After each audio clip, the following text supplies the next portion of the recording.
Yon! What's up mga kalumutes? Yan, nandito tayo guys ngayon sa ating ibunan. Siyempre, another day, another vlog. Yan. So, dito muna tayo gagawa ng content sa ating ibunan. So, last time, binigyan ko kayo ng idea regarding sa tamang pagpili ng mga cage natin.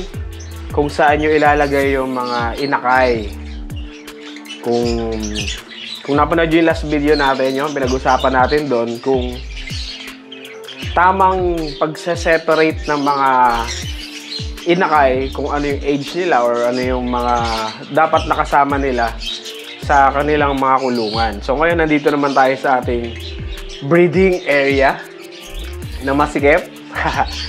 Yun, so medyo maliit lang yung ano natin, breeding area. So ito, papakita ko na sa inyo yan. Nakikita nyo, nasa labas yung mga nest box.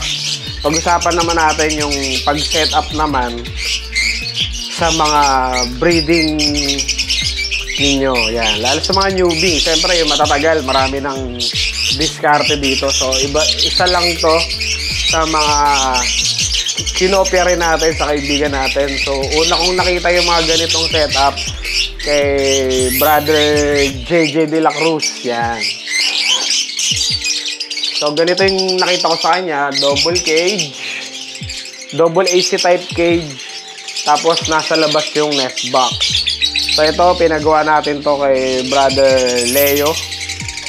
Ng Silang Cavite. Yan, mga solid mga nest box natin dyan. So, ang size ng mga nest box na to, 8.5 by 8.5 by 9. So, nasa labas yung nest box natin para mas malaki yung naliliparan ng ibon sa loob. So, yan, kung napapansin nyo, ito, yan. Dalawa yung nest box sa labas sa isang cage. Kasi nga, minaximize natin yung space natin para mas marami tayong ma-breed. So, sa iba kasi, mas malalaki yung cage. Dito naman sa atin, double cage lang, dalawa na yung breeder sa isang kulungan. So, may divider naman yun. Sa tingin ko naman, medyo okay naman sila sa space nila. Hindi naman tayo nagkakasapola. Siguro sa diet na rin, syempre, monitor niya rin yung diet ng mga ibon natin. Dahil medyo maliit yung liparan nila. As ang ginagawa ko naman after third clutch, pahinga ng ibon, tapos lagay mo na ulit sa flight para conditioning ulit. So mga after 3 weeks to 1 month, saka ko na lang ulit isinasalang para makapagpahinga rin sila, tapos makalipad-lipad na rin. So yan, double cage to, 17 by 18 by 30, double AC type cage. Yan, tapos nasa labas yung mga nest box para mas maluwag yung mga maliliparan nila sa loob. Kasi meron din naman ako mga kulungan na katulad doon yung mga nakita nyo sa labas na nasa loob yung nest box. Kasi hindi pa ako nakakapagpalit ng mga cage na yon dahil yun yung mga nakalagay dito dati sa breeding area ko na ginamit ko muna ulit sa labas. Pero soon papalitan na rin natin yun ng mga ganitong klaseng cage ng double AC type din para uniform na lahat. So yun, ano bang kagandahan nun ng ganitong setup? Kagandahan nito, mas madaling silipin yung mga inakay katulad nito.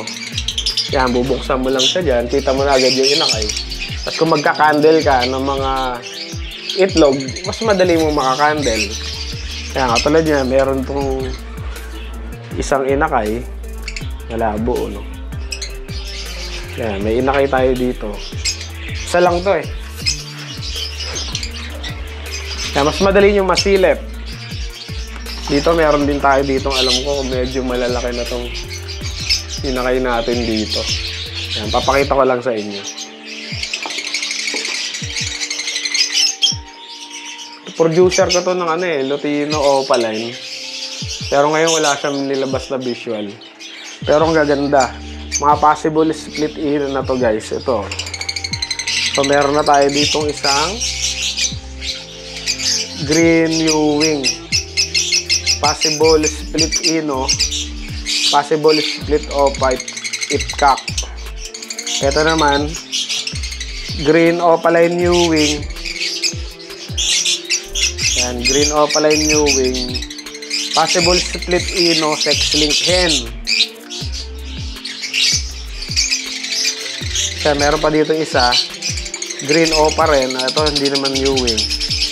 Green opa, possible split ino. Yan, sex link hen din. So yan, tatlo sila magkakapatid na painakay natin. Diba? Yan. Magaganda to yung mga green eh. Mga paborito natin to mga greens. Yun, ganito. Yan, madali. Madali mo siyang tignan, madaling sumilip, na nest box. Madaling mag-candle ng mga itlog kung magche-check kayo. Compare yung nasa loob. Nasa loob yung nest box, medyo mahirap. Ito na agad. Kita mo na kaagad. Tapos, ang kagandahan pa nito, kung maglilinis kayo na nest box, mas madali nang maglinis. Kung magpapalit kayo ng mating nila, pagbukas mo niya, yan, sasaluhin mo na lang kaagad. Yung mga, yung mga luma at madudumi na panay poop na sa loob ng nest box nila. Yun lang ang kagandahan dito sa ganitong klase ng setup. Pero syempre, kung may kagandahang na idudulot siya, minsan meron ding negative na idudulot. Lalo na kung open aviary kayo. Kung open aviary kayo, medyo ingat lang na ganito yung setup ninyo. Lalo kung malaki na inakay. Ito yung kaninang pinakita ko sa inyo. Siguro mga after 2 weeks lang. Kapag dire-diretso kung magbukas na itong nest box na to, pwede kang malusutan kaagad. So, dito naman sa breeding naman natin, may bintana naman dyan sa likod na yan. Tapos may pintuan naman to. So, pagka alam ko malalaki na yung mga inakay ko, lalo kung mag-harvest tayo, sinasara ko muna yung bintana, tapos sinasara ko yung pinto. Para if ever na biglang sumibat, nandirito pa rin sila sa loob. Yun. Kaya kung sa mga ibonan ninyo open, na talagang as in open talaga, na walang cover, maipapayo ko lang sa inyo na medyo siguraduhin nyo muna na nakalabas na yung parents nila sa nest box. Tapos, dahan-dahan lang yung pagsilip. Yan, dahan-dahan lang yung pagsilip ninyo. Kasi kung wind na itong mga to, kung nakakalipad na talaga itong mga to, hindi mo napapansin, biglang may sumisibat dyan eh. So, pwede nang may makawala sa mga painakay natin kung naka-open tayo. Yung katulad dun sa labas natin, yun, open talaga yun eh. So, soon, kung magiging ganito na rin yung setup natin, extra careful na tayo kapag panay ganito na yung mga nasa labas natin. Kasi isang maling silip lang natin, talagang masisibatan tayo ng mga inakay. Sayang yung pag-iintay natin, lalo kung mga project birds. Pero ginagawa ko naman, mostly yung mga project birds ko nandito sa loob. Yung mga nandoron, yung mga gusto ko lang i-breed na ibon, katulad ng mga ibon na pinaparaffle natin, yun, doon ko sila mga binibreed. Para kung may makasibat man, hindi masyado masakit. Pero dito, yung mga project natin, dito sa breeding area natin talaga nilalagay. So ito, kung mapapansin nyo, meron pa tayo ditong isang nest box na hindi talaga todo nakalabas. May nakapasok pa, siguro kalahati nito yung nakapasok. Kasi wala tayong reading nest box katulad nito na totally nakalabas. Kaya pansamantagal, ito muna yung ginamit natin. Pero kasi, napansin ko rin, kung todo labas to, baka hindi na ako magkakasya eh. Baka patagilid na lang ako, pero malaki pa rin yun dyan ko eh. Baka patagilid na lang akong pumasok, kaya mas minabuti ko na rin to na ganito na lang din muna. Na yung kalahati nakapasok sa loob. Para kahit pa paano, may space pa akong gagalawan dito sa loob ng ibunan. So yun, ganyan. Yung konting nakapasok, eto naman, nakasagad talaga na nakalabas. Ganyan yung naging setup natin dito sa ating ibunan. So yan, iikot ko muna kayo ng konti kung ano yung mga painakay na meron tayo dito ngayon sa ating ibunan para makita nyo rin. So, silip-silip.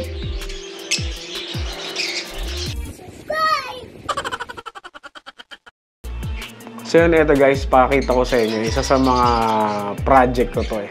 Low mutes project lang to. Ayan. So meron tayo ditong tatlong inakay na red eye. Yan. Dalawang albino yan. Saka isang lutino yata itong isa. Yan. Magkakapatid yan. Pare-parehas na red eye. Dalawang albino, isang lutino.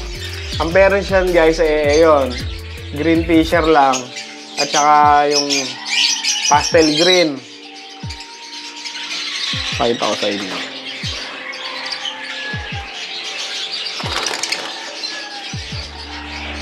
Yan yung parents. Pastel green, split ino. Saka green fisher, split ino. Diba? Pero laging, ang anak niyan, laging may red eye. Katulad ngayon, tatlong inakay, tatlo agad yung red eye. Yan. Kasi talagang sure yung karga. Dating back-to-back possible lang yan. Ngayon split na sila. Kasi nga, nakakadalawang clutch na yan sa atin na naglabas na ng visual na ino. Dito naman, share ko din dito sa inyo. Meron din tayo dito. May inakay din to eh. Ayan, isang lutino, sana mag-opa. Tsaka, saan yung kaparid mo? Dito pala.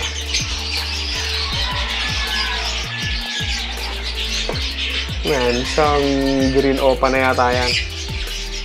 Ayan, dalawa lang yan. Tignan mo, grabe yung subo, apakarami. Sana mag-visual opa tong lutino na to.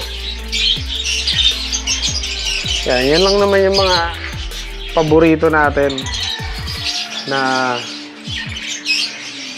ng mga ibon. Dito meron din pala. Ito first clutch lang ito. Ayan yung parents. back-to-back Lutino opaline. Yan. Ayaw mo naman ang mga paborito natin. So, meron siya lang isang inakay lang eh. Pero okay lang, first clutch naman to eh. Ayan. Lutino opa na yan, syempre, dahil back-to-back Lutino opa yung parents.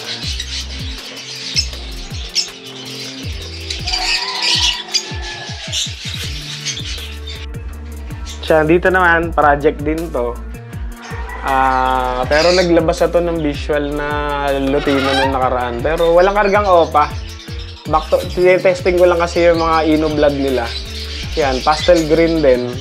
Tsaka green Fisher. Na dating parehas possible split Ino. Ngayon, parehas split sa Ino na. Pero ngayon, wala siyang nilabas eh. Na visual na Ino. Pero meron tong tatlong inakay. Napakagaling naman din magsubo ng mga breeder natin na to. Ayan, may tito silang inakay. Yung iba kasi na-harvest na natin. Yung iba nating painakay. Kaya wala akong masyadong maipakita sa inyo.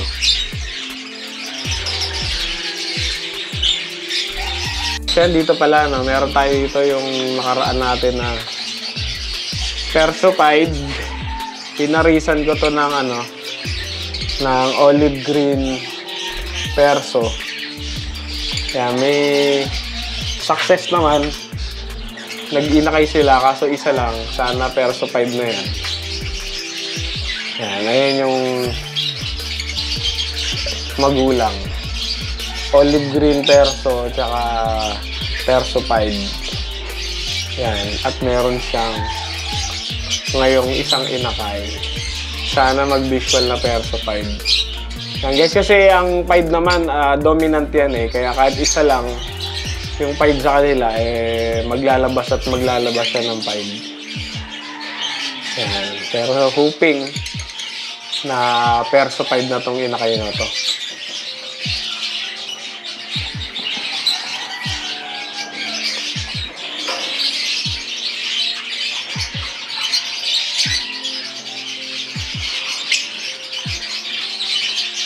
Yan, dito pala, no.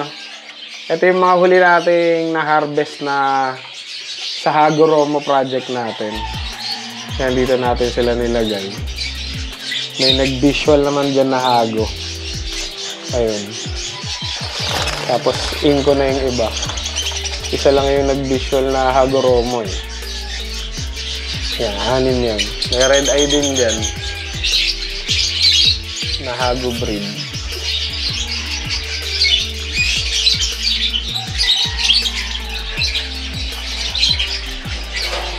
Guys, yun lang muna yung mapapakita ko sa inyo kasi wala tayong masyadong painakay ngayon. Yung mga nakarang painakay ko kasi na-harvest na natin. Tapos, yung iba naman kakaitlog lang. Kaya yan na lang yung mga naiiwan.